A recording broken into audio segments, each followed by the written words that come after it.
Okay, great. So, Josh, you've been playing some Project Cross Zone 2, sequel to the strategy RPG that came out, I don't know how long ago. It seems like it's been forever since the last came out, but I want to say 2 years ago, maybe yeah, a couple three. of years ago, which was kind of inspired by Namco Cross Capcom. Now it's on the, obviously it's still on the 3DS, Hmm. exclusive to the handheld. So, talk to us a little bit about how you felt. I mean, you said you're about what 20 stages in right now. Yeah, I'm about, I want to say like, yeah, a little under 20 stages in, about, I Under. want to say 14, 15 hours. And Project Cross Zone 2 is an interesting game because recently I booted up Project Cross Zone 1, making, comparisons and differences, whatnot.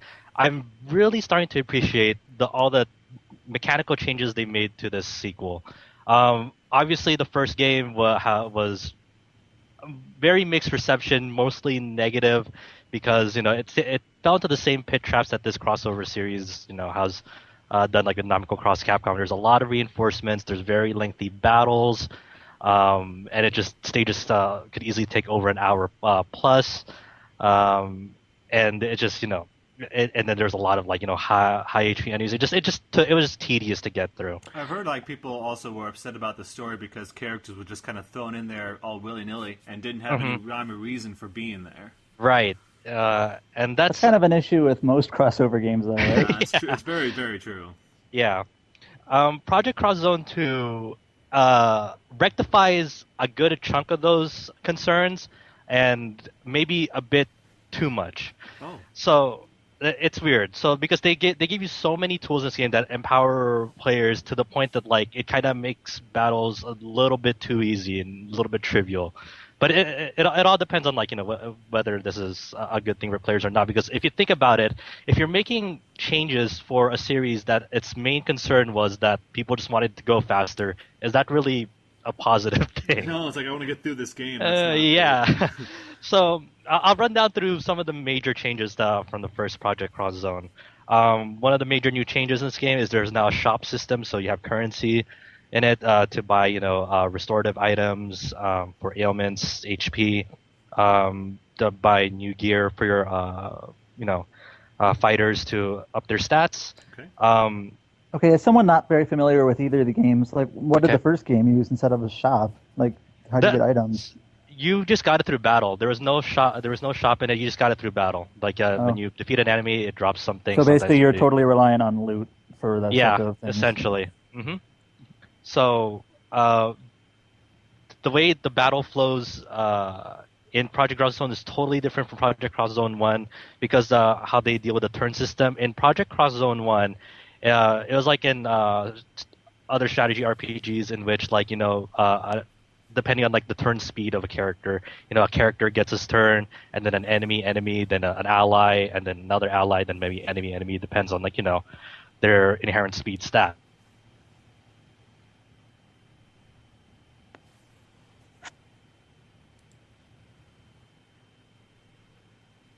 Okay. All your characters or position them and whatnot, and then all the enemies will get their turn, and then the next one. So it's not about turn speed anymore. It's just, like in around every one of your units can, take their turn. Okay. So and obviously you're all working in pairs, right? So how have they done with the pairing system this time? I mean, obviously that's what the whole game, the first game was about, having like these pairs go out. Have they done anything to the combat itself to make it more interesting? Okay, so pairings wise, I'll get to combat in a little bit after this. Yeah, yeah. With the pairings, it's interesting what they did. In some ways, I'm not a fan of. Some ways, I am. So in this game, they switched it around. They like say Dante from Devil May Cry and Dmitry Maximov from Stalkers are no longer paired up. It's now with their respective series. Dante and Virgil are now paired up, and Dmitry is now paired off with Morgan. But the interesting thing about this is that sometimes it's not from like the same period. Like in Project Cross Zone, it's Dante from Devil May Cry 1 with Virgil from Devil May Cry 3. That's So weird. Okay. yeah, it's weird. Like the interesting thing about like most of these pairs like now is like it's very the crossover between them is very time time based. It's not about, oh, I'm like in a new role. It's like, oh, I recognize you, but you're from a different time period. So that makes for interesting interactions on that. Oh, okay. They lean into that stuff. Okay, that Yeah. makes me feel better about it. Uh huh. Like for example, also like Chris and Jill are now paired up in the Resident Evil Revelations, and then but Leon from Resident Evil 6, meets them, and then the it's like, Oh, yeah, that's weird. it's crazy. As for the battle system is it's mostly the same, but there are a lot of tweaks to it. So in Project Cross Zone 1, like it felt very floaty, very mashy, like they're all over the place.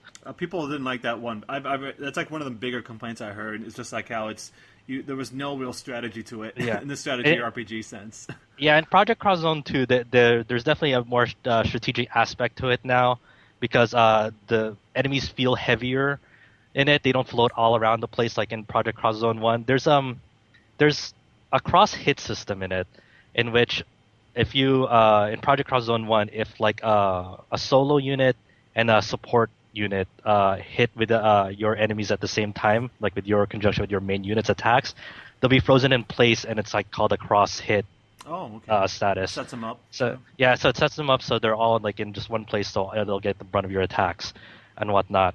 But the flaw to this was like every time this cross hit was intact, you can actually just like keep on refilling it as long as your attacks hit them the same time as any other attacks from like your support unit or solo unit paired up.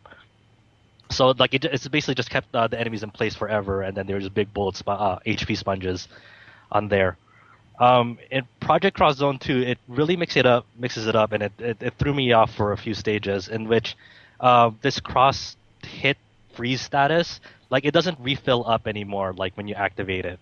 So like if you initiate it like with a support or a solo unit, they'll stay in place, but you can't refill it anymore. Like any hits that like you do in conjunction, that it doesn't like immediately refill it up. Oh, okay. So it's not about soaking damage and stuff like that just to take advantage of it. Now it's more you have to actually be doing something, right? Right. Yeah. So the weird thing about this is even though like that cross hit ends, you can keep on hitting them, but you can actually reset them back into it as long as the solo unit is still acting in there and you hit them again by coincidence. And you can actually get them back to cross hit status. Oh, okay. Yeah. So that's the weird thing about that system now that a lot of people who played the first Project Cross Zone will remember. The trade-off for this is even though it's not as comboable anymore, let's say, or there's a gauge on the bottom that were in these Project Cross Zone games called the XP bar, the cross point bar, not to be confused with experience, just EXP. So get that terminology out there. XP and EXP are two different things. I know. Okay. Okay. And then this XP bar in the first game dictated a lot of the ways that you would defend yourself or react to enemies.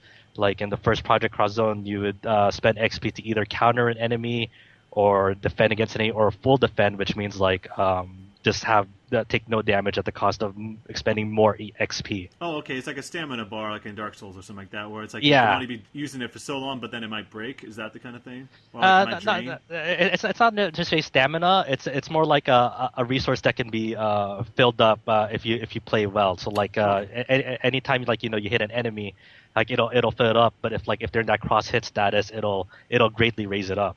Oh, okay. Mm-hmm. So in this game, that cross the way you fill up the XP bar, it's a lot faster if they're in the cross hit status as a trade off for not being able to refill that freeze status on them. So you can actually rack up if you play well enough. Now you can rack it up really well and have that and expend that resource and reliably raise it back up.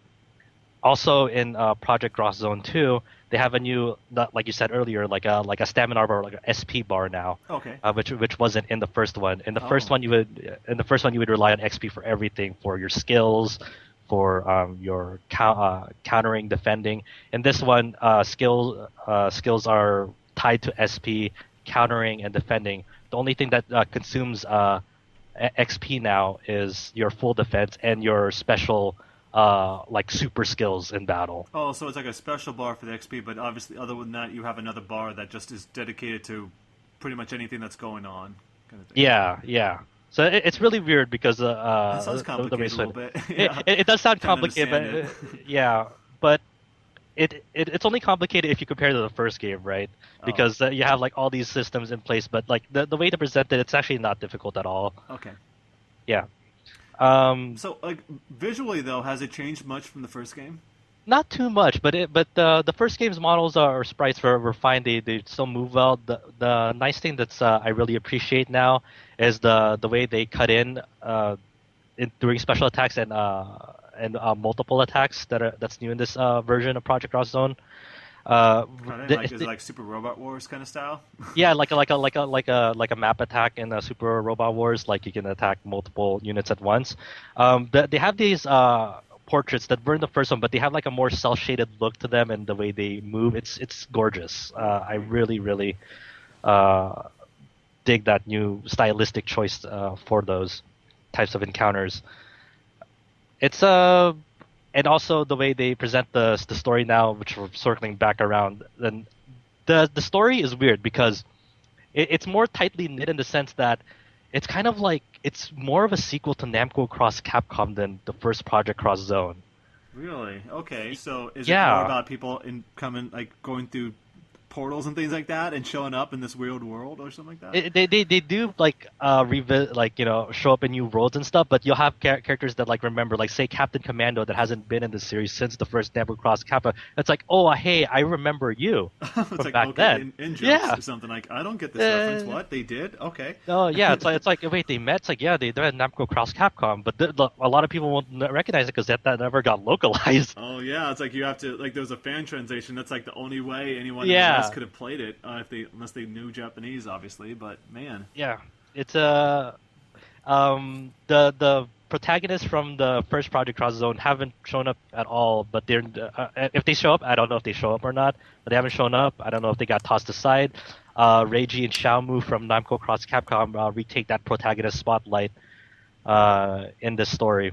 how do And you? Yeah, and I should ask actually. Yeah, speaking of which, I mean, how do you feel about this cast? Is it doing anything for you? I really like the cast. I like their chemistry, but it all depends on per person if they can recognize a lot of this cast because a lot of this cast now is based off of really like old properties, right?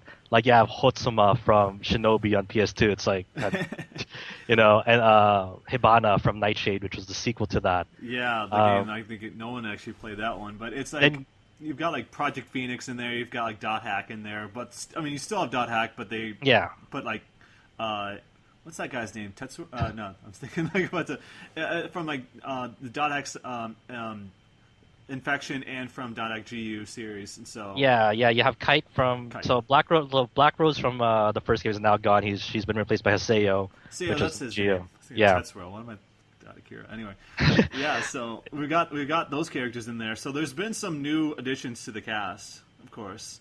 Yeah. Oh yeah. And Yakuza too is in there as well, of course. Yeah, Yakuza and their Dead Souls incarnation, so they have guns. Of course they do. I saw that. I played this at E3 last year, and that's one of the characters they had was that just them with guns. I'm like, okay, they're not going to beat each other up. They're just going to shoot each other. That's great. Yeah, the only thing they like, I mean, they do have moves that like they still beat up people. Their special attack is very fancy and very reminiscent of like the Yakuza series with the heat and the title, the black and white title logo style as the finishing move. It's great. It's Oh my fantastic. gosh, that sounds awesome. I love that already. Yeah, Like the sound of it. I will say that Majima has had like the best line so far throughout Oh that. of course he does. He's like the Yeah, guy. He's the goofiest character. Oh my Majima's gosh. great He's in it. awesome.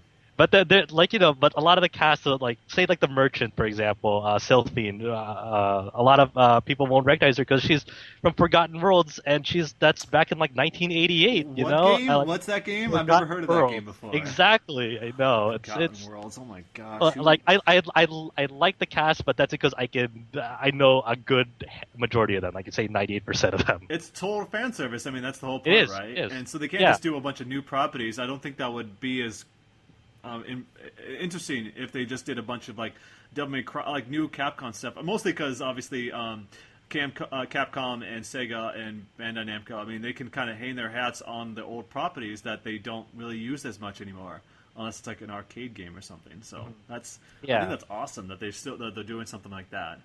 Yeah. Other things I forgot to mention on this game is there's this new system where you can charge up attacks if you don't use them in battle. So let's say like you have your standard, just A button press and then the directional left A or right A. So like in battle, you can just do like 3 like neutral A attacks, and then that'll charge up the left A and the right A because you didn't use them in combat. So next time you use them, they'll have a bonus, damage to them. And then if you couple that with another new system in the game, which is side attacks and back attacks. Side attacks, it'll do bonus damage to an enemy. Back attacks even do more damage. So it gives you a lot of tools to like say if a new like reinforcement shows up, and if you use those charge attacks if you're behind them, along with like a support unit and a solo unit attacking them, and then you do a super at the end of that criticals them.